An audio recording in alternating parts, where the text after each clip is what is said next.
గట్టిగా హల్లెలూయా. మా ధైర్యం మా దేవుడే. మా సాధ్యమైనంత వరకు మేము కాపాడుతూ వచ్చాం. ఇశ్రాయేలు ప్రజలు కాపాడే దేవుడు కొనుకడు నిద్రపోడు. ఆయనే మా ధైర్యం. ఆయన మా పిల్లల్ని కాపాడుకుంటాడని ధైర్యం ఉంటుంది. కొన్ని పర్యాయాలు మనం చేయగలిగేది మనం చేస్తాం. మన చేతిలో లేనప్పుడు దాని దేవుని కృపావాక్యానికి అప్పగించాలి.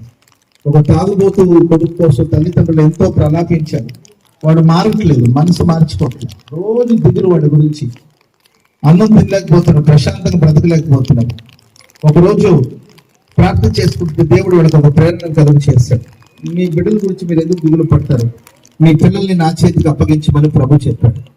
సరే, వాళ్ళు దేవుని మాటను నమ్మి ప్రార్థన చేసి ప్రభుకి అప్పగించుకున్నారు. అప్పగించుకుంటే రాత్రి ఫుల్గా తాగి వంతెన మీద వెళుతున్నాడు. మేబీ మన పాపాగ్ని నది ఏదో ఉంది కదా మనకి ఏరియాలో. సో వంతెన మీద నడిచి వెళుతూ ఉంటే కాళ్ళు జారి ఆ కాలువలో పడిపోయాడు. నది పొంగి పారుతా ఉందండి. ఆ కాలువలో కొట్టుకెళ్ళిపోతున్నాడు. ఎవరో వచ్చి ఏదో ఒక చెయ్యి వచ్చి అతని చొక్కా పట్టుకుని దరికి ఈడ్చుకొచ్చినట్లు అతను మత్తులో ఉన్నాడు కానీ తెలుస్తుంది ఆయనకి.